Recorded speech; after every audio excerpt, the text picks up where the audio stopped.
Up until now, we've seen Nor and the rest of the gang hop onto the dragon to head out and track down Doridasu. Meanwhile, Doridasu had already made it back to his capital. He rushes inside his palace, where his ministers immediately start questioning him about how his clothes got so filthy and where the rest of his army went. Doridasu snaps back in a rage, calling them all idiots for not being able to use the powerful weapons he provided. Just then, they spot the legend dragon in the sky, heading straight for them. Terrified, Doridasu wonders how the dragon is still alive. It should have been taken out by that mana cannon. Then, it clicks, they have that healer, San, whose healing powers are top tier. She must have patched the dragon up, but how did they manage to send the dragon here to attack? He figures someone from the demon race must be controlling it. He asks his minister about the man who brought the dragon to them in the first place, but the minister explains that the man already left for some urgent business. Now, Doridasu is convinced the man teamed up with the enemy nation and is the one controlling the dragon. Randice, the leader of the Circuit of 10 group, tells Doridasu to calm down,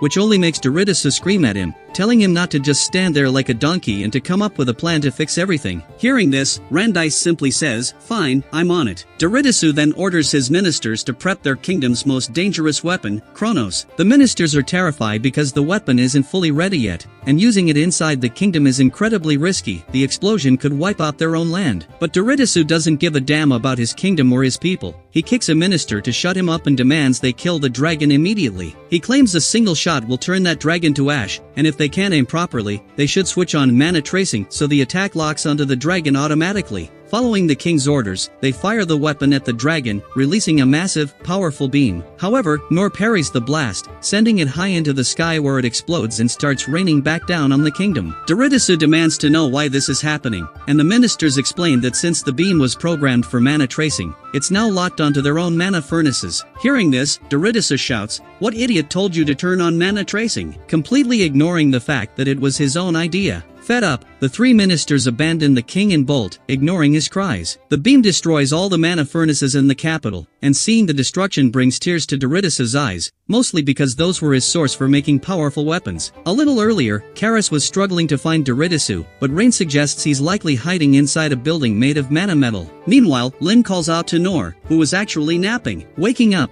he sees a massive beam heading their way, which terrifies everyone. Without wasting a second, Nor grabs his sword, jumps off the dragon, and parries the beam. But since he jumped off, he ends up falling toward a building below. Back at the palace, the Circuit of 10 had decided to take out their crazy king because he has zero concern for his people, and it's the only way to save the kingdom. Randice is just about to kill Doridasu when Nor crashes right onto the throne. Randice assumes Nor is Doridasu's new bodyguard and starts attacking, but Nor parries his moves and tells Doridasu, "Stay down, Gramps, or you're gonna get hurt." As he says this, he accidentally slams the king's face into the ground. All 10 soldiers attack Nor at once, but he parries every single one of them. Randice shouts that this man has caused too much damage to their kingdom and has to die. They toss a bomb at them, and to save Doridasu, Nor kicks him so hard he flies into a wall. Nor asks, "Why are 10 guys trying to kill one old man? He's probably only got a day or two left in him anyway." When Randice throws another bomb toward Doridasu, Nor tries to save him again by grabbing his leg and slamming him into the floor, knocking him out cold. Without realizing it, Nor was basically trashing Doridasu while trying to protect him. Randice remarks that Nor is going to end up killing the king before they even get a chance to. Nor suggests they should sit down and talk, but Randice argues there's no time, the enemy has invaded,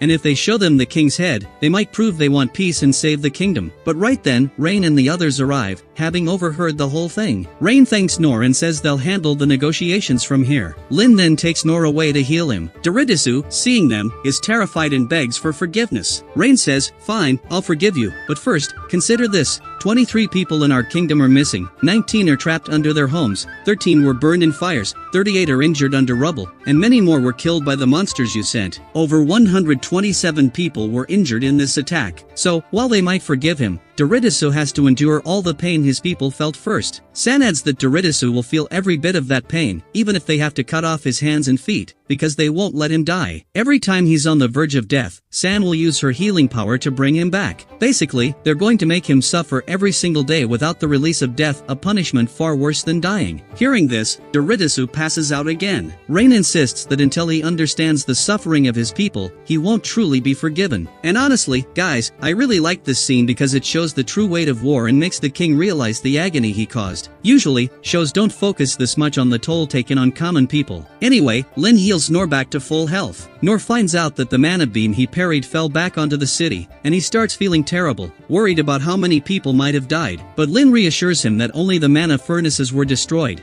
and since no one stays near them, the people are mostly fine. Rain then arrives to announce that a peace treaty has been signed between the two nations and the war is over. Nor remarks that it ended as soon as it started, and asks what happened to the old king. Rain explains that he's no longer king, his grandson will take the throne, but since the boy is only 10, a member of the Circuit of 10 will stay by his side to guide him. The Circuit of 10 then approaches, and Randice apologizes to Nor for attacking him and thanks him. If they had just killed the king, a civil war might have broken out. Nor replies, "I should be the one thanking you. I was falling from the sky, and landing on your throne saved my life." Randice laughs, thinking Nor is just joking. He tells Nor that they are now in his debt and will come to his aid whenever he needs it. Nor offers, "I caused a lot of damage to your city. I can help clear the rubble if you want," which just makes Randice laugh even more. Suddenly, Rollo mentions that the dragon is getting bored and wants to go home. The group hops back onto the dragon to head out. Randice thanks Nor one last time and says they'll definitely meet again. They take off into the sky, and Nor asks Rollo, "Hey, tell the dragon to fly a bit lower, okay?" Soon, they arrive back at their own kingdom, where King Clackish thanks Nor and offers him a reward for winning the war. Nor says he doesn't need anything,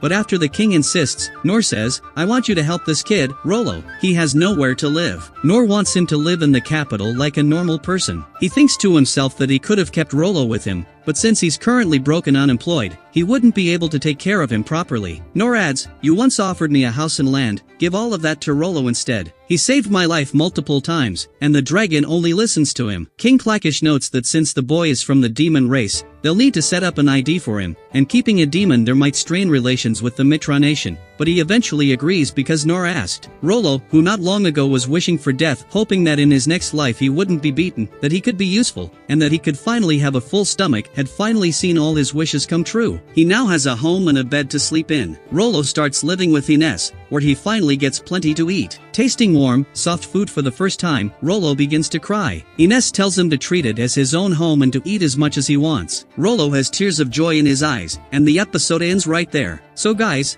what did you think of this episode? Let me know in the comments. If you liked the video, please give it a like and share it. And if you're new to the channel, make sure to subscribe and hit that bell icon. I'll see you very soon in the next video. Thank you.